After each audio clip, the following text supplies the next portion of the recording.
sociales, política, economía, internacionales, ciencia, cultura, salud, medio ambiente, temas de actualidad, relieves.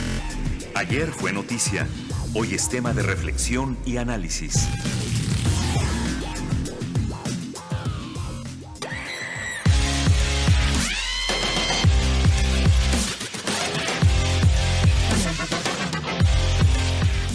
El próximo gobierno federal que encabezará Andrés Manuel López Obrador busca realizar cambios a la Constitución para crear la Guardia Nacional, que asegura le permitirá el combate a la violencia e inseguridad que desde hace 12 años azota al país.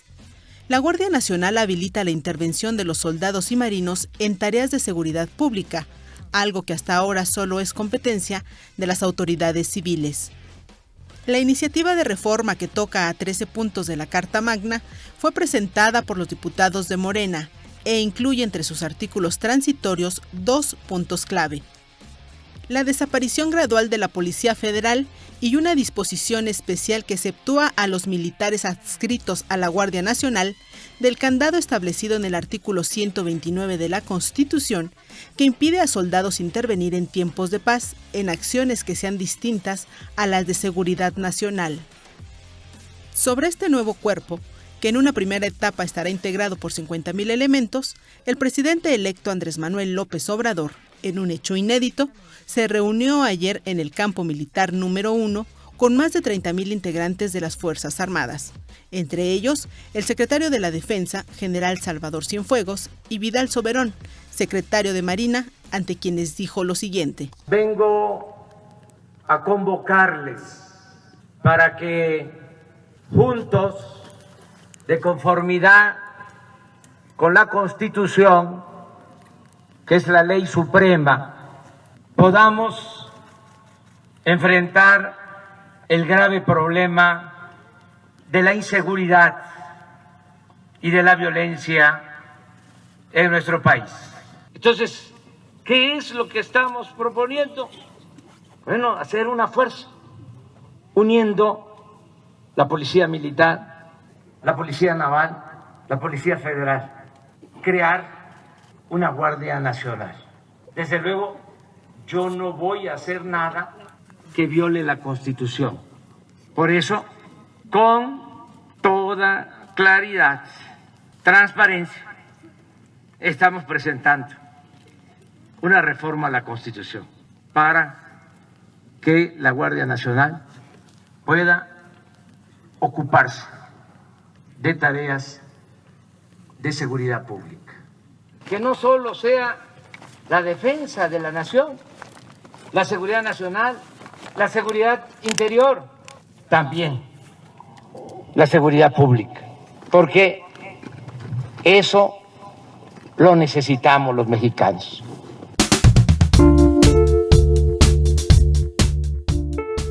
La creación de la Guardia Nacional forma parte del Plan de Paz y Seguridad del futuro gobierno federal, que faculta a esa agrupación para hacer detenciones en flagrancia, como lo haría un policía preventivo. Además, convierte a los militares que formen la Guardia Nacional en auxiliares del Ministerio Público Federal, lo que significa que podría encomendárseles la ejecución de órdenes de aprehensión, de cateo o de cualquier índole que obtengan los fiscales. Para el diputado del PRD, Antonio Ortega, esta propuesta solo da continuidad a la militarización de la seguridad pública que impulsaron los gobiernos de Felipe Calderón y de Enrique Peña Nieto. Crece la presencia del ejército porque la policía militar del ejército, la policía de la marina y lo que quede de la policía federal serán distribuidos en cuadrantes con mandos militares para contener los riesgos de que en la transición de gobierno se genere un vacío de poder, de autoridad. Creo que es indispensable estar pendientes para recibir las modificaciones que se le hagan a la Constitución de la República para darle cimiento jurídico y legal a la decisión que ha tomado el presidente electo. Pero nada hay de nuevo, sencillamente están repitiendo la vieja dosis que el expresidente Calderón y Peña Nieto le dan al problema de la inseguridad.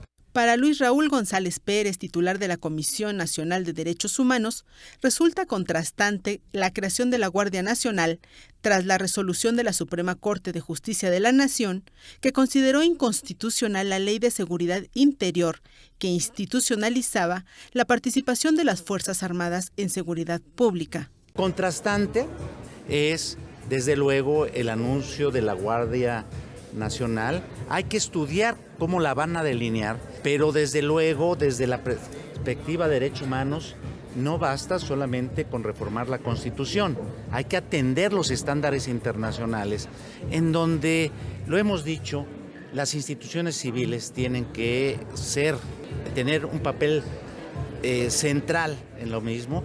No conocemos los detalles de qué va a pasar con, me puedo equivocar en la cifra, pero las 500,000 policías, la Policía Federal, si bien se va a incorporar, pero las policías estatales y municipales, tenemos que conocer qué plan de acción va a haber con ello, pero repito, siempre estaremos en favor de que sean las instituciones civiles quienes conduzcan la seguridad pública. Los estándares internacionales nos señalan la mayor restricción posible en el uso de las Fuerzas Armadas. Allí vienen los botas negras marchando sin temor. Esta noche en Relieves el tema a debatir es la Guardia Nacional, solución a la inseguridad o militarización del país. Los invitamos a que nos compartan sus opiniones y comentarios al 41 55 10 60 y en nuestras redes sociales en Facebook Relieves 1060 AM y en Twitter @relieves.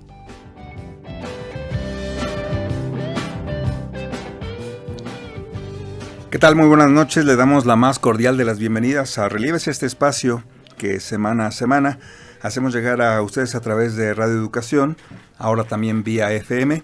Y esta noche les saluda con gusto Víctor Bárcenas. Les invito a que se comuniquen con nosotros. Tenemos un teléfono multilínea 41 55 10 60.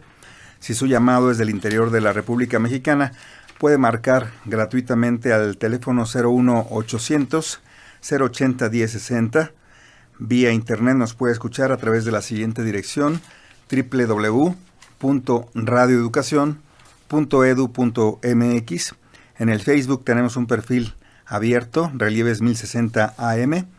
Y bueno, escuchábamos ya en el reportaje introductorio a la emisión de esta noche que nuestro tema de debate será el polémico asunto de la creación de la Guardia Nacional para combatir la inseguridad en el próximo gobierno federal que encabeza Andrés Manuel López Obrador. Para analizar este asunto, este polémico asunto, hemos invitado esta noche a la doctora Tania Renaud, directora ejecutiva de Amnistía Internacional, Sección México. Buenas noches, bienvenida. Hola, buenas noches y muchas gracias por invitarnos esta noche a dialogar con el auditorio. Claro que sí, gracias. También está con nosotros el maestro Ricardo Peralta. Él es académico de la Facultad de Derecho de la UNAM y activista en materia de lucha anticorrupción. Maestro. Gracias, Víctor. Tania, es un gusto estar con ustedes. Buenas noches. Buenas noches. Para empezar directamente en la temática que nos ocupa esta noche, pues sí, ¿cómo recibieron ustedes el Plan Nacional de Paz y Seguridad 2018-2024? Fue una sorpresa, es lo que nos prometieron en campaña. La respuesta en redes sociales fue muy controversial. Mucho rechazo a este planteamiento de la Guardia. ¿Ustedes cómo lo observaron? Desde la sociedad civil y desde Amnistía lo vimos como un desencuentro.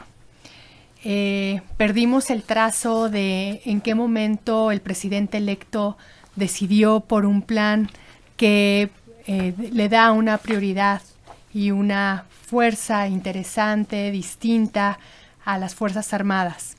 Especialmente porque las señales que antes habíamos tenido de diálogo con las víctimas, el presidente electo se fue a dialogar con las víctimas sin intermediarios, escuchó el dolor, escuchó cómo este país se ha llenado de víctimas de violaciones a derechos humanos, dialogó con el dolor de las víctimas, escuchó también quiénes eran los responsables de violaciones a derechos humanos.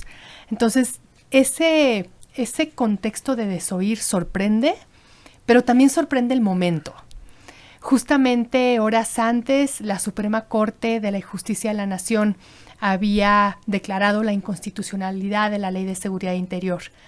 y en el contexto de justamente una discusión tan trascendental, llega un plan de seguridad que pareciera ser que no dialoga con una realidad y con una discusión tan actual como la que ocurría en la Suprema Corte. Claro que sí, es un primer acercamiento, maestro. ¿Cómo lo observó? Yo lo observo como una primera oportunidad que se les da a los mexicanos para poder discutir, porque la propuesta de la paz y la seguridad del 2018-2024, como lo ha expuesto el propio presidente electo, es una propuesta, es un debate que inicia. Y en materia de seguridad pública, a los mexicanos jamás se nos había preguntado, no solamente por la paz y la seguridad y cómo implementarla, sino otros que no es el caso de esta mesa, pero otros casos de inversiones públicas donde incluso el día de ayer hubo una propuesta de 10 puntos muy importantes donde la gente tuvo la oportunidad de salir a votar si estaba a favor o no. El primer punto es ese, se nos está llamando a un debate nacional sobre un tema no solamente lastimoso para las víctimas, para el país entero. Y cuando escuchábamos en sexenios anteriores argumentos de justificación para el uso del ejército, señalando que se mataban entre los mismos delincuentes, como si estos delincuentes no tuvieran familias, no tuvieran una nacionalidad, no existieran daños colaterales relacionados con las personas que deciden delinquir porque no tienen otra opción. Es decir, este plan de paz y de seguridad que se está proponiendo, solamente el 20% se refiere al tema del uso de la fuerza, es decir, la creación de la Guardia Nacional. Y el 80% de este plan de paz y seguridad se refiere a atacar a las causas que han creado los factores, que son diversos factores, entre ellos la pobreza, la desigualdad, el desempleo, la falta de oportunidad, la falta de equidad entre los mexicanos, la desatención a los jóvenes, la falta de estudio, de trabajo, las causas que han provocado las migraciones. Hay pueblos enteros que se han desplazado de nuestro país hacia otras fronteras. No es un tema como ahora la gente cree que está descubriendo la migración centroamericana. Nosotros tenemos un problema de migración nacional hace más de 70 años en nuestro país y ha sido imparable. Ese es el problema de fondo. El problema de fondo que no se ha atacado. Entonces, ciertamente la Guardia Nacional es un tema que se tiene que poner a debate. Es la primera ocasión en la cual se hace una estructura de esta naturaleza. En efecto, en el pasado, y pongamos las cosas en claro, al ejército mexicano se le ha ocupado para realizar actividades de seguridad pública contraviniendo la Constitución desde hace más de 50 años. Y recordemos, por ejemplo, la persecución de los grupos guerrilleros, que dicen algunos, bueno, es que esa sí era actividad del ejército. No, el terrorismo es un delito federal que persigue la policía y que el Ministerio Público tiene que solicitar una intervención de la policía, en aquel entonces la Policía Judicial Federal, la Dirección Federal de Seguridad en aquel entonces. No, el ejército fue el encargado. Y si nos vamos a la historia de México, ¿en qué ha participado el ejército para efectos de seguridad pública? Ha participado de manera completamente ilegal, los famosos retenes, que desde que éramos niños y nuestros padres también han existido en nuestras carreteras, etcétera. Sin embargo, hoy la Guardia Nacional es una integración de las policías naval, militar y la Policía Federal, ciertamente con un mando jerárquico y operativo militar, pero el jefe supremo de las Fuerzas Armadas es y seguirá siendo el presidente de la República, que es civil. Y la estructura que se propone es una estructura de coordinación a través, que ciertamente van a depender de la Defensa Nacional, pero que va a depender primordialmente del secretario de Seguridad Pública, que también en este caso es el doctor Alfonso Durazo, que es civil, que tiene experiencia en esta materia, y posteriormente en una segunda etapa se pretende que se integren también más civiles a esta Guardia Nacional. Yo tengo solamente 2 frases para terminar esta parte de intervención, varias cifras que pueden justificar ese tipo de medidas que nos llevan a la realidad de lo que estamos viviendo en el país. En principio ya hablé de este 80-20, es decir, el 20% solamente para la fuerza, el 80% para atacar las causas que han... estructurales. Exactamente. Pero tenemos 250,000 muertos en nuestro país. Tenemos más de 40,000 desaparecidos. Fosas clandestinas en todo el territorio nacional. 1,250 cuerpos de policía municipales distintos. En cada municipio de nuestro país es un cuerpo con capacitación distinta, con seguridad social distinta, con salarios distintos, con uniformes distintos, algunos desarmados, incluso cooptados por la delincuencia organizada. Que obedecen a capos distintos. Es correcto, y aparte tienen jefes distintos de la delincuencia organizada y 33 policías estatales diferentes más la Policía Federal. ¿Cómo nos ponemos de acuerdo? Pues yo creo que todos los intentos fallidos de un Estado fallido que ha tenido nuestro país en los últimos por lo menos 30 años es la hecatombe que hoy tenemos en este país. Nuestro país está desafortunadamente poroso en varias materias. En materia de seguridad es una catástrofe. Y bueno, ahí están los datos, familias desintegradas de los propios soldados, de los propios policías. Un soldado de Oaxaca que tiene que ir a trabajar a Chihuahua y que no conoce el terreno, no conoce la comida, no conoce la gente y se tiene que quedar allá 6 meses. Son esos problemas sociales que se han causado por la mala planeación de la seguridad pública, que ya hablaremos más a fondo con todo gusto. Claro, porque la primer paradoja que uno vería es que si estamos en esta dramática situación, producto de una mala coordinación del uso de la fuerza pública, del empleo de los militares, y tenemos estos resultados, ¿vamos a resolverlo con la misma medicina? ¿Usando los militares, pero de otra manera, más coordinada? Esa es la gran pregunta que está en el fondo, ¿no? Sin duda esa es la gran pregunta que está en el fondo, pero a mí me gustaría seguir con el argumento del 80-20, ¿no? Porque cuando yo empecé a leer la exposición de motivos que reforma disposiciones constitucionales, de pronto me empecé a entusiasmar, ¿no? Tercer párrafo, cuarto párrafo habla de un modelo económico que ha llevado a una desigualdad social terrible. Posteriormente habla de 90% de índice de impunidad, reconocido desde un partido político, 90% es un muy buen reconocimiento. Habla de un país de víctimas. Se refiere, tiene una configuración, la exposición de motivos que da una esperanza de un entendimiento, de un buen entendimiento del problema. Pero después el resultado, o sea, entiende el problema, pero después no dialoga con el problema de una forma diferente a como lo han hecho otras administraciones. Es totalmente cierto. Hay una policía municipal con derechos laborales totalmente dispares, una policía estatal o policías estatales que no siempre están capacitadas adecuadamente, coludidas con el crimen organizado. Eso no es ningún secreto para nadie. Y es también no es ningún secreto para nadie que hay entidades federativas que hoy día, si se retira el ejército, podría ser una definitiva catástrofe. Que era parte del argumento del observador, es que la gente le decía, no retiras militares. Sí. En ciertas regiones. Y yo creo que hay que salirse de la dicotomía de retirar o blanco, no retirar, negro, ¿no? Y salirse de la dicotomía tiene dos ventajas.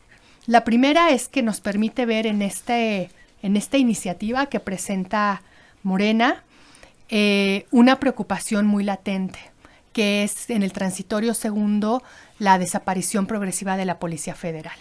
Y lo que hay en el fondo de la desaparición de la Policía Federal es no ver a largo plazo el fortalecimiento de las policías civiles.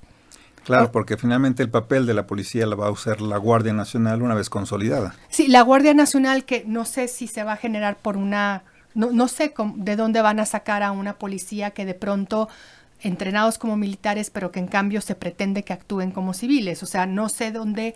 Me pierdo en la transición. La parte policial de la Armada, la parte policial de los militares y la parte de los policías federales van a conformar la Guardia Nacional. Sí, ese es el argumento. Es policial, en teoría. Ese es el argumento, pero me pierdo en la transición de personas que están entrenadas en cuarteles militares, con una disciplina militar, con un entrenamiento militar, y que luego queremos que actúen en un contexto civil de seguridad pública.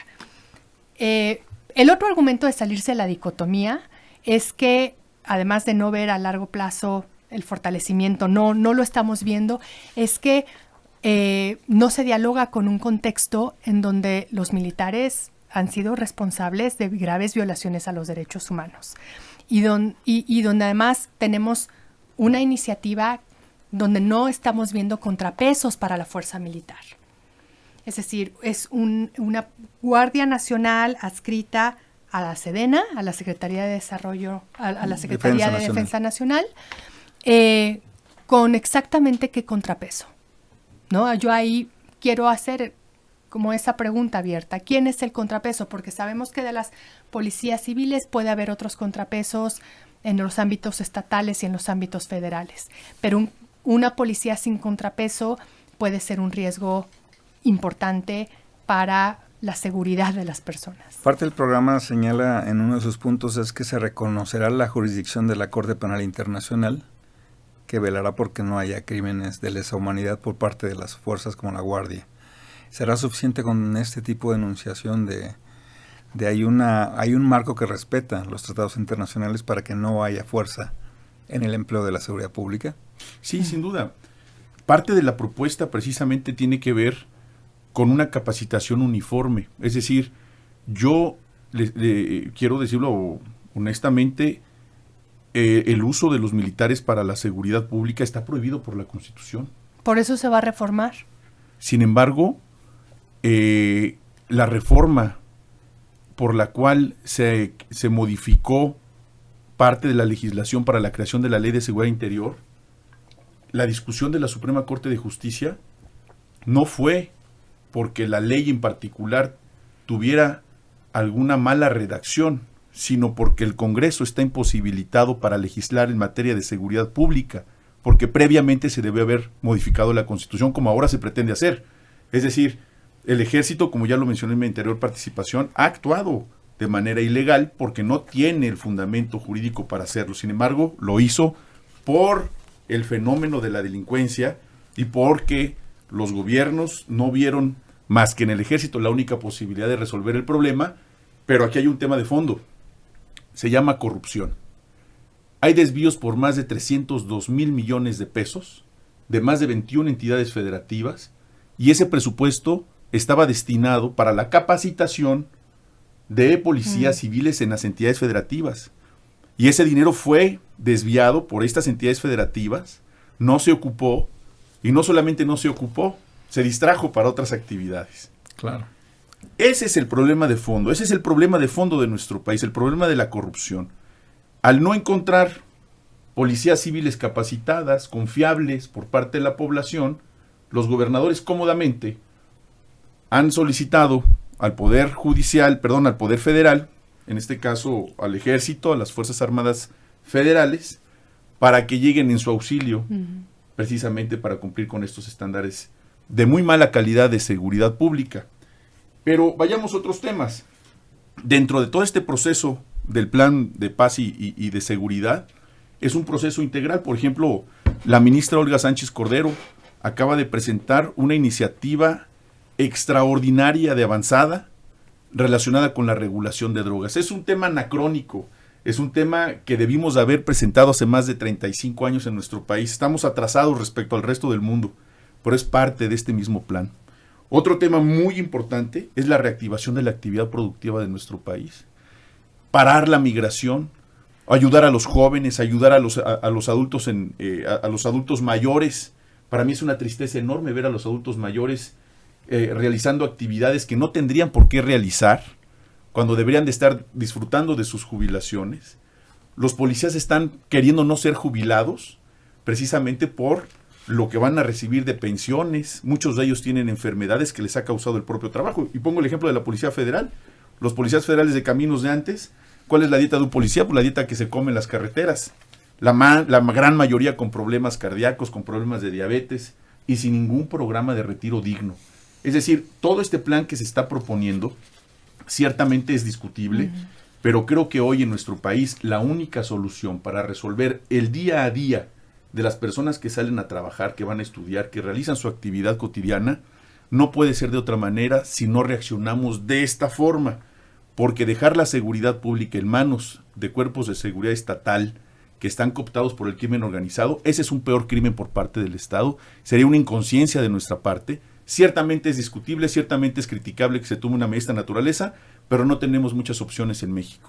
Hoy nuestro país está desangrando y es necesario parar esta violencia que está verdaderamente poniendo en jaque y que está espantando, eso sí, está espantando a las inversiones, la inseguridad que hoy está en nuestro país. Lo decía el observador muy claro, la Policía Federal es desastrosa. Realmente no podemos contar con este apoyo para resolver el problema de la inseguridad. Y mira, Víctor, ¿Y quién se acuerda de la Gendarmería? Que fue el modelo policial de Peña Nieto. Sí, bueno, pero fue esbozado, nunca se tradujo Víctor, en algo fíjate, real. La Policía Federal, y no quiero hacer un acto de defensa de nadie, pero no es tanto que sea desastrosa.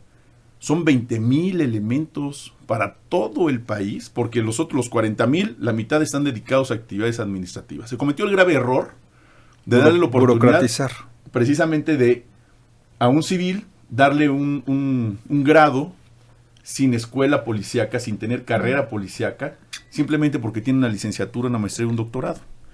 Eso no solamente es contrario a aquellos que tienen carrera policial de 20, 30 años.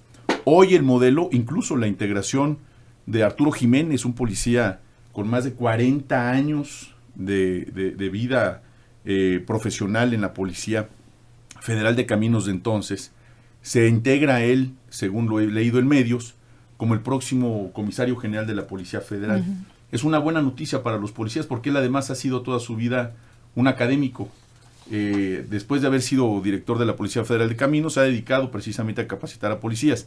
Y esta duda que existía de si van a tener la misma capacitación y si los policías van a tener, los policías militares y navales, la misma capacitación, sí, van a tener una capacitación basada en principios de derechos humanos. Está en la exposición de Así motivos. Es, y también en una capacitación de uso de la fuerza conforme a los protocolos internacionales y de acuerdo, por supuesto, a todos los distintos modelos de policías nacionales que han existido, como la Guardia, por ejemplo, la Guardia Civil Española, la Policía Nacional Francesa, los Carabineros chilenos, que tienen y gozan no solamente de gran prestigio, sino hoy por hoy son los entes policíacos más confiables de todos esos países que acabo de referir. Uh-huh. Hay dos cosas que creo que es importante dialogar cuando se habla de un sistema del uso de la fuerza desde las Fuerzas Armadas. A mí me gusta mucho escucharte hablando de estas causas estructurales de la pobreza. La criminología crítica siempre ha dicho, bueno, la única manera de poder entender el delito, de poder entender la comisión del delito, no es ver a la persona que hace el delito, sino es ver el contexto. Y evidentemente en un país con más del 52% de personas pobres, si no entendemos el contexto y si no lo vemos, es obvio que no vamos a resolver la situación más de fondo. Y eso me lleva a la segunda idea. El sistema penal es altamente clasificador. No nos va a clasificar a nosotros, que probablemente tenemos estudios, que probablemente tenemos un trabajo, tenemos un salario. Clasifica generalmente a la gente pobre, a la gente que no tiene poder político o poder social, o que no tiene poder económico. Y esta clasificación del sistema penal es muy importante tener en el radar, porque es un contrasentido de pronto decir, vamos a ver las causas estructurales, pero vamos a cambiar la realidad de esas causas estructurales con un sistema punitivo totalmente fuerte. Y un sistema punitivo, porque Morena está haciendo algo interesante en el Congreso. 51% de sus iniciativas están encaminadas a hacer un mayor uso del sistema penal. Por ejemplo, la prisión preventiva oficiosa, una iniciativa que se va a votar sin ningún tipo de observación ni obstáculo, ¿no? Para evitar lo que se llama la puerta giratoria. Entonces, pensemos en esos elementos. Uso del sistema penal, uso de una fuerza militar, un país con 52% de pobres y un sistema penal totalmente clasificador. ¿Quién va a quedar en el sistema penal clasificado? Mira, acabas de tocar un tema muy interesante. Dentro de varios círculos relacionados con los sistemas nacionales, tenemos el Sistema Nacional Anticorrupción, el Sistema de Justicia Penal, el Sistema de Transparencia, el Sistema de Fiscalización y, por supuesto, el Sistema Penitenciario. Dentro de estas grandes propuestas legislativas que se están realizando en esta nueva legislatura de Morena, la visión es que se integren todos estos sistemas porque no se habían integrado en el pasado. Primordialmente, el sistema de justicia penal relacionado con el sistema penitenciario, porque esa es otra de las grandes deudas que tenemos en el país. La comunidad penitenciaria, la gente que vive en prisión, tanto procesada como sentenciada, está estigmatizada. Y una vez que obtienen su libertad, nunca más son vuelven. marginados y discriminados. Y eso, bajo ninguna circunstancia, se llama reinserción social. Es el fracaso del sistema penitenciario. Entonces, es otra de las partes que tenemos que ver. Y en un momento más quisiera hablar de lo que hoy se presentó, que es la gran convocatoria a la Constitución Moral, que tiene también que ver con este plan de paz y seguridad. Respecto de las cárceles, el punto 7 del plan dice quitarles el control interno a las mafias y evitar que quienes cometieron un delito terminen hundiéndose en la descomposición y la crueldad. Agrega la necesidad de dignificar las condiciones de los internos y separar a los imputados de los sentenciados.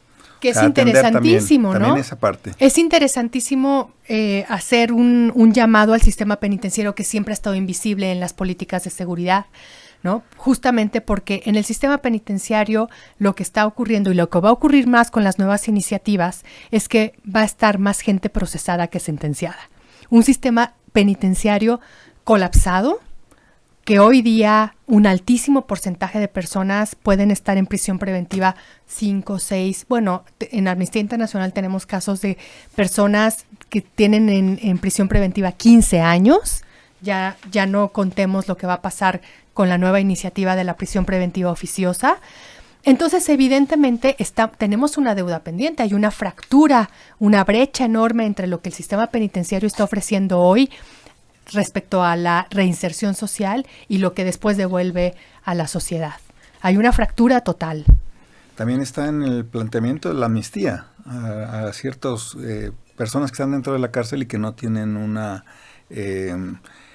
razón de ser que estén ahí porque tienen delitos menores, pero que están engrosando estas filas carcelarias. Mira, Víctor, Tania, ustedes saben que hay diversos instrumentos jurídicos para hacer justicia. Están en el Código Nacional de Procedimientos Penales, están en la Constitución. El tema de la amnistía, como el tema del perdón, el otorgamiento del perdón por parte de las víctimas, son temas que se tienen que seguir explorando en nuestro país. Quitar de la mente el estigma de ver una persona procesada y eventualmente sancionada con prisión preventiva oficiosa no es la solución para la búsqueda de la justicia. No lo es en ciertos delitos, quiero aclararlo. Claro. Porque bajo ninguna circunstancia podemos pensar que se puede aplicar la amnistía para secuestradores o para homicidas, bajo ninguna circunstancia, o para violadores, bajo ninguna circunstancia. Y eso también lo prohíbe la Constitución. Lo que se ha planteado es que esa amnistía debe ser enfocada para aquellos niños, para aquellos adolescentes, para aquellos que son mayores de edad, para aquellas mujeres que han sido ocupadas por el crimen organizado, por ejemplo, en la cosecha de amapola, o en el trasiego de drogas, o siendo utilizados como halcones, que tienen amenazadas a sus familias, que ya les han matado a un familiar, para aquellos que dentro de una prisión no tienen dinero para pagar un proceso, para aquellas mujeres que han sido obligadas a realizar actividades totalmente fuera de su voluntad, o incluso tocando el tema del aborto. Yo creo que pocas personas pueden estar a favor del aborto. Lo que estamos en contra es que se penalice la decisión de las mujeres por abortar. Nadie está en contra de que maten a nadie ni que se suspenda ningún embarazo de nadie, pero si fuera una decisión de una mujer, que esté como derecho en la ley. De eso sí estamos a favor, y eso es lo que se ha propiciado en esta nueva cuarta transformación. Bien, recordamos que esta noche estamos hablando en torno a la creación o la propuesta de creación de la Guardia Nacional. El teléfono en cabina 4155-1060.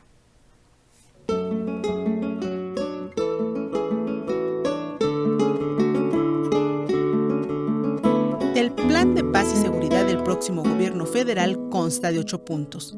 De estos, 7 han sido considerados por especialistas como un avance para combatir la violencia, que en 12 años ha cobrado la vida de más de 250,000 personas, ha dejado más de 40,000 desaparecidos y 35,000 personas más en desplazamiento forzado. Como parte de ese plan destacan el cambio del combate a las drogas, la recuperación y dignificación de los reclusorios, así como la erradicación de la corrupción y la reactivación de la Procuración de Justicia. Sin embargo, la creación de la Guardia Nacional ha generado polémica, ya que especialistas en seguridad y derechos humanos consideran que la militarización de la seguridad pública pone en riesgo el respeto a las garantías individuales de la población y la democracia en el país. En entrevista para Relieves, Quetzalcóatl Fontanot, integrante de la red Todos los Derechos para Todas y Todos, consideró como preocupante la incorporación de las Fuerzas Armadas en tareas de seguridad pública. El hecho inédito de que la Corte haya declarado inconstitucional una ley completa, eso nunca había sucedido, pues habla justamente de lo absurdo de un planteamiento de esta naturaleza. Y resulta preocupante que un gobierno electo pues por la mayoría de las personas pues pretenda justamente darle la vuelta a esta inconstitucionalidad tratando de incorporarla de manera directa a la Constitución.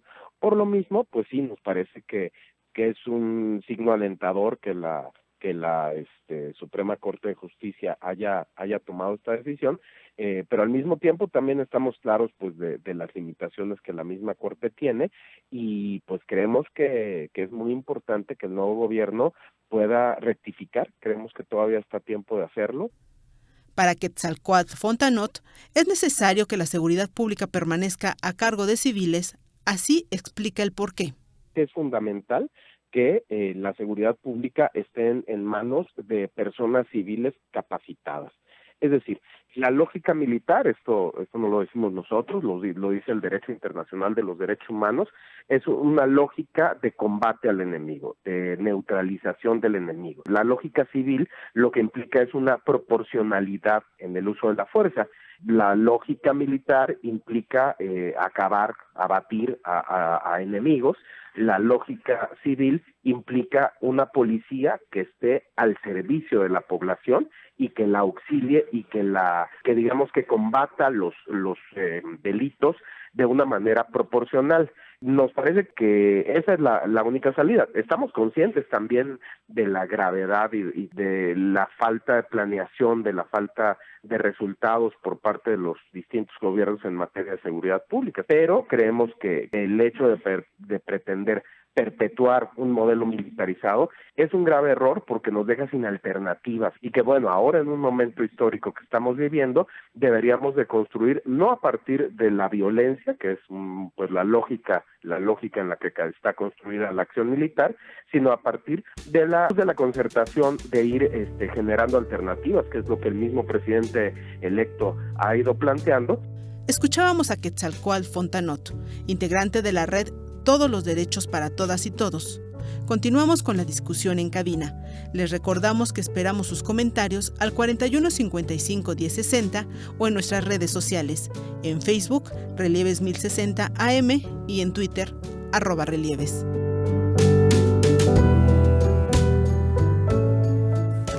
Seguimos aquí en Relieves hablando en torno a la Guardia Nacional. Comentábamos que no tendrá contrapesos la creación de una Guardia Nacional. ¿Quién la vigilará? De que cumpla a cabalidad el respeto a los derechos humanos, de que no usen la fuerza desmedida, de que hagan una labor en pro de la seguridad y que no tenga elementos de corrupción. ¿Cómo será ese funcionamiento? Bueno, hay varias propuestas y vuelvo a insistir, esto está a debate. Sin embargo, en la primera propuesta que se ha emitido, la propia Guardia Nacional tendrá, como cualquier órgano de seguridad pública, las instancias de investigación de asuntos internos, precisamente por los abusos que pudieran cometer cualquiera de sus integrantes. Hoy también es importante señalar que de manera inédita el presidente electo Andrés Manuel López Obrador se reunió con más de 32,000 efectivos de las Fuerzas Armadas el día de ayer en el campo militar Marte, donde les exhortó a que les ayudara precisamente a que se porten bien. Fue un exhorto a que no violen derechos humanos. Fue un que no maten desmedidamente. Para que realicen un trabajo de pacificación del país. Ese fue el mensaje.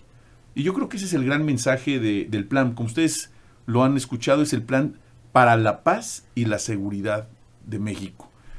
Y los foros de pacificación que concluyeron y la emisión, por ejemplo, de la Constitución Moral, todo va encaminado a detener el baño de sangre que está en nuestro país.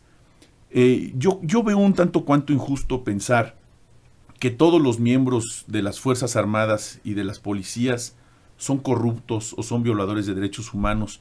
Ellos también tienen familias, ellos también tienen una formación, son pueblo uniformado, ellos son mexicanos también, que han sufrido también los embates de la violencia, también lloran a sus muertos, también tienen problemas económicos, son mal pagados. Entonces yo veo un tanto cuanto injusto generalizar y llamarles a los soldados violadores de derechos humanos generalizando.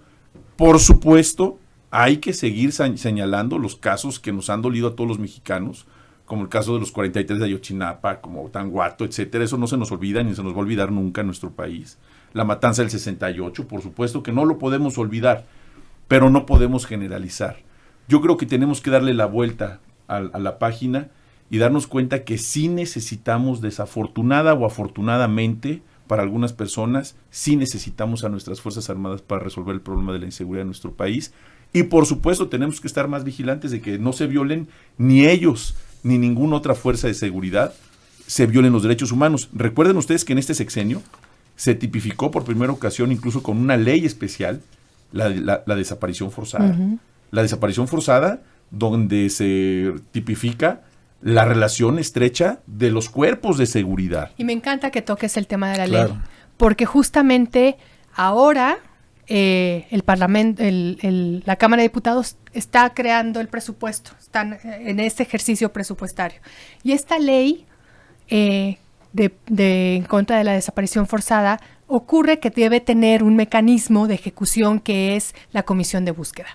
Y si vemos exactamente cuál es el presupuesto que se le está asignando a la comisión de búsqueda, pues está condenada al fracaso, ¿no? Que es muy simbólico. O sea, el mismo partido político que quiere ver la integralidad en los problemas no está viendo que la comisión de búsqueda necesita tener fuerza técnica, fuerza financiera y autonomía, y no está ocurriendo, ¿no? Entonces, la integralidad tiene que estar en todos los espacios. Y yo quiero volver a tu pregunta sobre el contrapeso, pero sobre el contrapeso y sobre el funcionamiento. Yo todavía no sé y no entiendo cómo va a funcionar un cuerpo policial con un mando castrense y una estructura mixta civil-militar, porque es verdad, hay entrenamientos distintos, pero va a haber jerarquías diferentes y va a haber entendimientos distintos y va a haber fuerzas y poder y luchas de poder no habladas, pero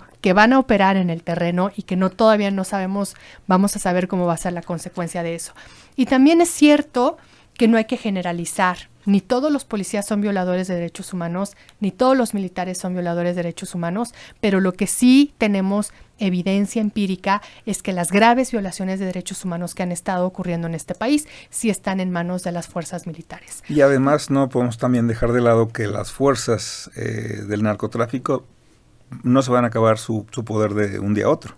Bueno, no se va a acabar el poder de un día a otro y tendremos que discutir ahora que haya una regulación legal de la marihuana, que es una estupenda iniciativa, cuál va a ser el próximo negocio. O sea, si creemos que la regularización va a acabar con el crimen organizado, tendremos... O una parte, por lo menos. O una parte, creo que nos equivocamos. A mí me parece que es indispensable la regulación legal de las drogas. Es indispensable.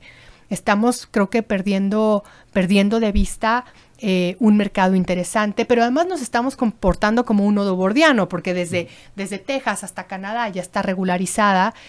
Nosotros que somos los productores, pues nos estamos comportando como en una lógica de necedad conforme...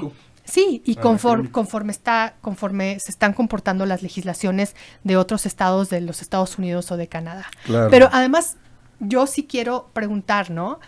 Y yo quiero como darle una vuelta de tuerca al análisis, porque es verdad, necesitamos una policía eficiente, pero yo no sé si la policía eficiente que necesitamos o que se propone dialoga con todas las recomendaciones de los 6 mecanismos de Naciones Unidas que cuando se estaba discutiendo en la Suprema Corte de Justicia de la Nación, tengan cuidado con la militarización, se pronunciaron todos, 6, detenciones arbitrarias, el grupo de trabajo sobre las desapariciones forzadas, la relatora especial sobre ejecuciones extrajudiciales, el relator especial sobre libertad de expresión, el relator especial sobre la situación de los defensores de derechos humanos, el relator especial sobre el derecho a la privacidad. Todos se pronunciaron para ponerle al Estado mexicano un foco rojo sobre el uso de las Fuerzas Armadas en tareas de seguridad pública. Pero eso fue la semana pasada. Pero en el 2016, cuando vino la Comisión Interamericana de Derechos Humanos, recomendó al Estado mexicano retirar progresivamente a las Fuerzas Armadas y entrenar y profesionalizar a la policía. Eso es el tema de la profesionalización de la policía. Hay expertos como por ejemplo Ernesto López Portillo que tienen 25 años diciéndolo. Creo que hemos perdido una generación entera en la profesionalización y en cambio se ha utilizado el sistema de justicia penal para resolver problemas sociales, que es un poco lo que estamos viendo en esta legislatura, la vuelta al populismo punitivo, y se han utilizado mecanismos como la militarización diciendo, bueno, vamos a quitarle de contexto y de forma a las policías que no sirven para nada y utilicemos la mayor fuerza del Estado para controlar a la población civil, ¿no? ¿No es suficiente tampoco el compromiso del observador de que no dará la orden de represión a los militares en esta etapa de su gobierno? Mira, yo quiero comentar algo. Por supuesto, todas las opiniones son respetables. La forma de disentir legitima las acciones de gobierno. Y esta forma de participación que ha invitado el gobierno a la población debe de practicarse y nos tenemos que acostumbrar a participar porque nunca lo habíamos tenido. Sin embargo, he escuchado ciertamente algunos autodenominados expertos en temas de seguridad que jamás han trabajado en cuerpos de seguridad, que jamás han trabajado en una procuración de justicia, que jamás han trabajado en administración de justicia, que jamás han trabajado en un sistema penitenciario, sin embargo opinan como expertos, jamás teniendo la participación activa y operacional de un centro, sobre todo en nuestro país. Por eso es un tanto cuanto irresponsable escuchar a estos autodenominados expertos en seguridad cuando no tienen un conocimiento operativo de lo que ha pasado en nuestro país. Eso por un lado, pero también quiero hacer un comentario. Dentro de la propuesta también está el compromiso de escuchar la jurisdicción de la Corte Penal Internacional en los casos precisamente de violación a los derechos humanos, cosa que no se había hecho en el pasado. Eso es nuevo, sí. Eso es nuevo. Y es importante que se tome en consideración la buena voluntad, no solamente de los cuerpos castrenses, sino la intención de que los más experimentados en la operación policial y los más experimentados en la lucha contra la inseguridad en nuestro país son los que encabecen estos cuerpos policíacos. Respecto a cómo se van a organizar en los mandos, la capacitación castrense, como ha sucedido en Chile, como ha sucedido en España, como ha sucedido en Francia, con o sin mandos civiles, la disciplina castrense ocurre incluso con las policías civiles. Lo vemos desde las escuelas donde van nuestros hijos, es una forma de disciplina castrense para fomentar la disciplina. Entonces, todos aquellos que tienen una formación castrense se deben de ceñir a esa propia disciplina. ¿Qué es lo que se ha perdido en los cuerpos policíacos de nuestro país? El amor a la patria, la recuperación de nuestros valores, el respeto a las leyes, el respeto a las propias instituciones por la debilidad que ha causado la corrupción. Claro. Bueno, yo diría que lo que hemos perdido las mexicanas y los mexicanos es el compromiso con el país. Es decir, ¿qué compromiso puede sentir una persona que está en el 52% de la pobreza, que no tiene luz, que no tiene agua, que no tiene perspectiva de futuro con su país? Y ese compromiso, esa ruptura de la ciudadanía con las instituciones, no es únicamente una pérdida casual. Es una pérdida, es el resultado de la discriminación, de la pobreza, de la ausencia del Estado. Tú llamabas al inicio la fractura del Estado.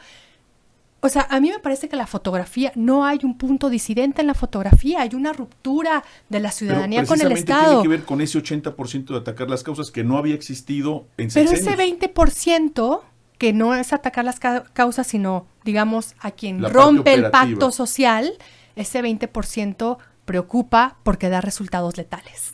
Tenemos ya algunas llamadas, las voy a leer y las seguimos comentando para que se nutra más la discusión. Agustín Mondragón él nos comenta del Centro Histórico, dice que todos los que están en contra de la creación de la Guardia Nacional jamás levantaron la voz, incluyendo a Derechos Humanos, cuando Felipe Calderón, violando la Constitución, sacó al ejército a las calles, y con Enrique Peña Nieto usó a los militares para desaparecer estudiantes, luchadores sociales y asesinar a periodistas que investigaban la gran corrupción de su gobierno. Si la Guardia Nacional es temporal, no debe haber objeción mientras no tengamos una policía federal capacitada para repeler ataques del crimen organizado, muchas veces protegido por los gobernantes, pues bienvenida. José Moreno Carrillo dice, estamos a unos meses de que celebren los 50 años de la masacre del Batallón Olimpia. Mi propuesta, bueno, ya eso fue en octubre, ¿no? Mi propuesta es que la Guardia Nacional se integre por personas que no sean militares. Estos ya perdieron credibilidad. Peña Nieto utilizó al ejército para reprimir y tener a raya a la población para que no proteste por las políticas de su gobierno. Es peligroso mantener a los militares en las calles. Por favor, que no sigan haciendo la dictadura perfecta. Felicita a los invitados. José Silva de Catepec. La Guardia Nacional, bajo un marco constitucional adecuado y bajo el mando de un presidente legítimo como lo es López Obrador, tendrá que dar buenos resultados. De otra forma, no se podrá combatir a la delincuencia organizada de los gobiernos priistas. David Campos, de Benito Juárez, dice, todavía no toma posición López Obrador y ya se le está cuestionando todo referente a lo que habla, ya sean sus propuestas, sus ideas, sus modos de hablar, de caminar, de ver y de tomar en cuenta al pueblo. ¿Por qué no lo dejan primero trabajar y luego critican sus propuestas? Se profundiza mucho en lo que están diciendo. ¿Sabían ustedes que la PGR está más protegida que la ciudad? Caso concreto es la Policía Bancaria y Seguridad Institucional. Vean ustedes los sueldos que ganan los agentes federales y nos pagan. Les retrasan sus pagos y quieren que rindan al 100%. Carlos Mora, de Venustiano Carranza, dice, cada militar y marino sirve en su estado y para su pueblo de origen, cerca de su familia. También más llamadas. Ángel Raimundo, yo creo que en relación a la Guardia Nacional, un elemento importante y determinante es la confianza y la conducta del próximo presidente. El pueblo confía en su honestidad y rectitud. ¿Será suficiente con la honestidad y rectitud de quienes encabezan la administración? Yo creo que es muy importante, y no solamente en el tema que estamos hablando de la Guardia Nacional, es un tema también de particulares, porque la gran mayoría de la gente desafortunadamente ha aprendido y sigue enseñando a sus hijos a corromper, sigue enseñándoles a delinquir. Y yo creo que no solamente es eso suficiente. Yo quiero hablar también de un tema muy interesante que se propone para la Guardia Nacional, que es el uso de la inteligencia a través del intercambio de información de las bases de datos. Es inaudito que existan tantas bases de datos en nuestro país. Todas incompletas. No, deja tú que están incompletas. No se comparten. No hay una coordinación de información. En Plataforma México debería de estar la base de datos del INE, del Seguro Social, del ISSSTE, del Registro Público de la Propiedad, del Sistema Financiero Nacional, de Migración. Cada quien tiene sus bases de datos y no se comparte para efectos de inteligencia. ¿Cuál es la forma de evitar este baño de sangre en nuestro país y no seguir echando balazos cada vez que hay un enfrentamiento? Es previéndolo. Cada vez que se detecten operaciones ilícitas de depósitos bancarios, de transferencias bancarias, de salida de recursos de nuestro país, de la compra de inmuebles, de altas de empresas fantasmas, que es donde se han saqueado nuestro país durante décadas. Cada vez que se constituye una de estas empresas, cada vez que una persona tiene una credencial nueva del INE, tiene que estar en una base de datos compartida con el Estado mexicano y que eso sea empleado para el ejercicio de la inteligencia para batir a la delincuencia. No todo se arregla a balazos. Se arregla con inteligencia, se puede resolver deteniendo a las personas, previniendo que se cometan estos delitos, y ciertamente, increíble, inaudito, que en un país tan corrupto, reconocido internacionalmente como es México, sí, los delitos de corrupción, hasta ahora que se está proponiendo por parte de Morena en el Congreso, sean delitos de prisión preventiva oficiosa. Y preguntémosle a la gente si está de acuerdo que una persona vaya a la cárcel por ser corrupto o no. Yo te aseguro que con consulta o sin consulta, por supuesto que la gente está de acuerdo en que estos delitos sean sancionados con prisión preventiva oficiosa, y en efecto, la corrupción mata y lo hemos visto. Abraham Pérez nos pregunta de qué manera se va a evitar que la Guardia Nacional no se infiltre del narcotráfico. Es una gran pregunta, ¿no? Es la pregunta. Pues yo no lo sé. O sea, Yo francamente no lo sé, porque no estoy viendo una Guardia Nacional, o quiero plantearlo diferente. Quisiera ver una Guardia Nacional, no quisiera ver una Guardia Nacional, quisiera ver una policía civil bien remunerada, con derechos laborales homogéneos en un municipio del país o en una entidad federativa o en la federación. Quisiera ver una policía civil que sepa utilizar la ciencia al servicio de la justicia. Que tenga protocolos de intervención. Quisiera ver una policía que sepa prevenir el delito, policías de proximidad. Quisiera ver una policía donde se construye un lazo de confianza entre la ciudadanía y el policía. Pero lo que vamos a ver es una policía que va a imponer, pero no sabemos si se va a establecer un lazo de confianza. Y que no está vacunada contra esta infiltración del narcotráfico, que tiene mucha fuerza en el país, ¿no? Pues es que son fuerzas que han crecido durante años, durante décadas. Entonces no solo es la parte militar la que hay que atacar, sino también esa red de además, complicidades con las fuerzas políticas del propio Víctor, Estado mexicano. Tania, el crimen organizado en nuestro país, el poder del narcotráfico ha traspasado las fronteras, es una delincuencia organizada internacional, ya no es un tema de un estado o de la república.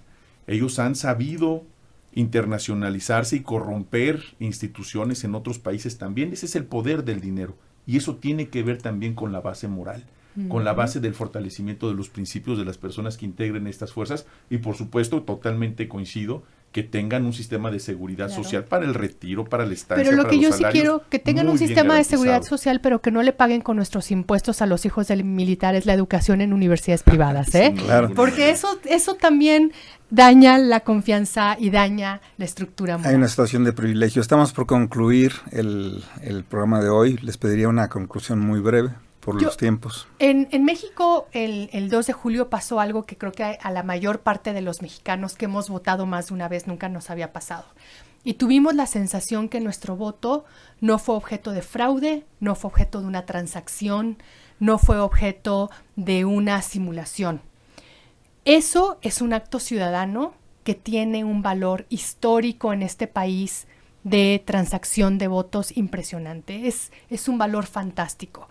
Pero ese valor fantástico no lo tenemos que confundir con falta de crítica, con falta de perspectiva de futuro distinta, y tenemos que exigir del Ejecutivo contrapesos para una Guardia Nacional, y tenemos que exigir del Legislativo que no sean complacientes con el Ejecutivo. Hoy son una mayoría en prácticamente todo el país y tienen una oportunidad interesante, pero tienen una responsabilidad fundamental. Como un poder de contrapeso. Los congresos tienen que tener un poder de contrapeso. No confundamos el entusiasmo que por fin muchas personas nos sentimos ciudadanas en este país con ser extremadamente inocentes o optimistas. Tenemos estos ciudadanos que nos hicimos el 2 de julio, tenemos que ser críticos, tenemos que ser totalmente abiertos a las opciones políticas que nos han tocado vivir, pero con crítica y con responsabilidad. Gracias, Tania Renaud, de Amnistía Internacional. Tenemos no solamente la responsabilidad de disentir. Del 1 de julio al 1 de diciembre se ha marcado la agenda nacional como en sexenios no ha ocurrido. Han sido meses como si hubieran pasado años de una enorme reforma legal y apenas empezamos. Yo creo que tenemos que estar muy alegres porque de verdad va a iniciar una cuarta transformación, pero no es una obligación ni la responsabilidad de una sola persona. No es la responsabilidad solamente de Andrés Manuel López Obrador. Es el trabajo de la nación entera. Hayan o no votado por él, el país es de todos. Muchas gracias.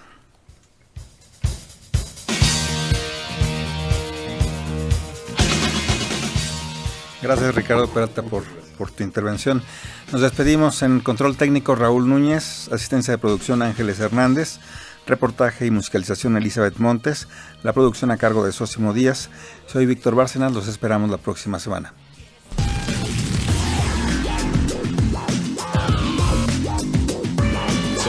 Relieves.